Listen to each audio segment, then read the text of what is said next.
Hello, I'm Claire Smith and welcome to my channel. So today I'm going to do the dark Gothic fairytale fragrance tag, and this is a tag that was created by Jon Snow. He unofficially tagged me when he created this tag, and so I'm unofficially going to do the video. If you love being dropped into a fantasy world with perfumes, Jon is the person to go and look at the posts of, because he will take you wherever his mind is going, and some of his posts are hilarious. Some of them are serious, but they're always thought-provoking, and I absolutely adore reading them. So Jon in his video mainly concentrated around scenting film characters in fairy tales, in more modern dark Gothic fairy tales. I'm going to take it straight back to the fairy tales of old. So I'm going to go back to the original Grimm's fairy tales, and I'm going to explain the stories to you because sometimes you feel like you know them from the Disney versions, but actually, when you get back to the original stories, they are quite different how you would think they would be. They're often much darker, they're often more sinister, and there's often a grisly death or two. So the first story I'm going to scent is Hansel and Gretel. So Hansel and Gretel is a tale of stepmothers.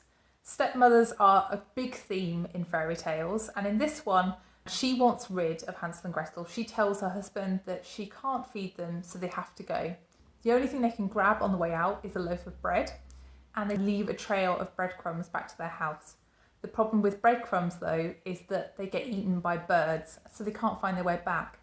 And eventually they wander into the path of a witch. The witch lures them back to her cottage, which is made of gingerbread, cakes, cookies, and has sugary glass windows. When they're captured inside, they find out that the witch wants to eat them. So the witch puts Hansel in a cage and instructs Gretel to start feeding him. In the meantime, the witch is just too hungry. She can't wait for Hansel and Gretel to get any fatter. She just wants to eat them. And in the meanwhile, Gretel shoves her in the oven and she cooks. As they're escaping, they notice a jug that is full of jewels, and they take this back to their father. And the father is overwhelmed and overjoyed to see them, and in the meantime, their stepmother has died, and they all live happily ever after, rich and full of food. So how would I scent Hansel and Gretel? Well, I'm clearly going to go for a gourmand perfume, and the one I'm going to choose is D2's Want. So this fragrance is basically vanilla, let's face it, but to me there's also a bit of a powdery aspect to this fragrance. This gives me the same feeling that I get when I brush my teeth with a toothpaste with bicarbonate of soda in it. It's got that kind of graininess to it. It sounds really odd, but that's really the only way I can explain it. It is a deep, dark vanilla, more like a vanilla extract than anything else. And it's also sort of verging on boozy. It's very much a grown-up vanilla, this one. But I wouldn't say this perfume is overly sweet either. It does have a little bit of gingeriness to it as well, but I think that just gives it a little bit of warmth. It's not really a spicy ginger. This perfume, when I first bought it, was really not how I was expecting it to smell.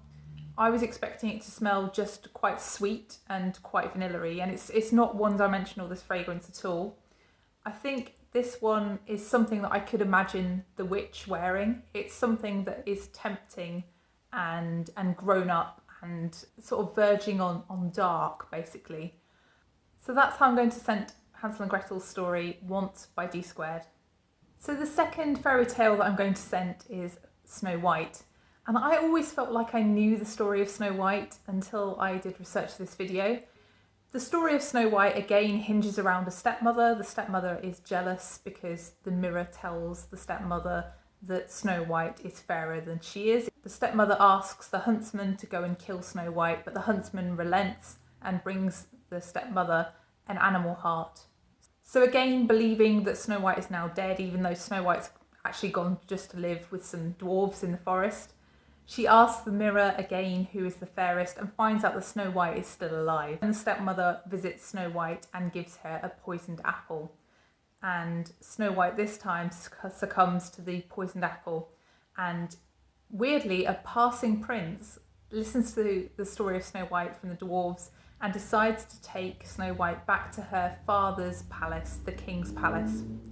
So on the way, Snow White gets dropped, and this dislodges a piece of apple from her throat, and she is revived. The prince immediately falls in love with her, having never spoken to her, because that's the basis of a long-lasting relationship, isn't it? And they end up getting married. At the wedding, the stepmother turns up again and again tries to kill Snow White. This time the prince has the upper hand and he dooms the stepmother to dance in red hot slippers until she dies. And that is the happy ending of Snow White. So how would I scent Snow White? Well, I'm going to choose a perfume that I think of as innocent and pure. And clearly with Snow White there's quite a big apple association, so I'm going to choose a perfume as well that smells to me at points of sour apples. And that perfume is Burberry Body. So this is a very clean, elegant, soft, powdery musk perfume, but it also has that appley sourness at first. And I think that's really a mix of the peach and the wormwood note in this fragrance. So I think the wormwood is somewhat green and bitter, and combined with the peach just makes me think of sour apples. The sour appliness does fade as it dries and it becomes warmer, sweeter and creamier. This fragrance's transformation from that sour appliness to that sort of very elegant and majestic musky powderiness at the end of the fragrance just makes me think of Snow White's journey from living with the dwarves and eating the apple to living as a princess with the prince at the end. This fragrance is also quite a close to skin perfume. It's not something that really projects that much. And I think that reflects Snow White's personality. She's quite trusting, she's quite innocent, she's someone who is quite unassuming, and she's supposed to have skin that is as white as snow. So I think this perfume does make me think of that because it's just got that kind of feeling of that white powdery musk about it. So that's Burberry Body. So the next fairy tale I'm going to scent is one that I was less familiar with. So this is Rapunzel. And the thing that I didn't know about Rapunzel was that apparently it's some kind of moral tale about chastity. So Rapunzel starts with a pregnant woman having cravings for Rapunzel, which is a green herby salad-like vegetable apparently, which I didn't know either. She's just got pregnancy cravings, and her husband tries to satisfy those cravings by going to steal some from a local sorceress. Not wise. The sorceress catches him and he makes a bargain with her to say that he will be let off if he gives her his firstborn child. So when the child is born, the sorceress takes the child and names her Rapunzel after this herby, salady, green vegetable. And she locks her in a tower when she gets to 12 because she's too beautiful, basically. She's got beautiful blonde hair, and Rapunzel lives in this tower and gets visited by the sorceress, who asks her to let down her golden hair so that she can climb to get into the tower. So the tower is built without a door and without stairs, but it has a window. One day a prince happens upon this tower and watches the witch climbing the hair, and he says the same thing and gets in and sees Rapunzel, and he instantaneously falls in love with Rapunzel. Now there are hints in the original story that something naughty goes on, because ultimately Rapunzel is pregnant and she lets on to the sorceress that she's seen this prince. So the sorceress abandons her in the wilderness, and in the meantime she cuts off Rapunzel's hair and takes it back to the tower. When the prince next comes to visit, she lets the hair down as if she's Rapunzel, and the prince climbs up and then gets knocked off by the witch and thrown into a thorny bush where he's actually blinded by the thorns going into his eyes. So this prince is set to wander for an eternity to try to find Rapunzel whilst also being blind.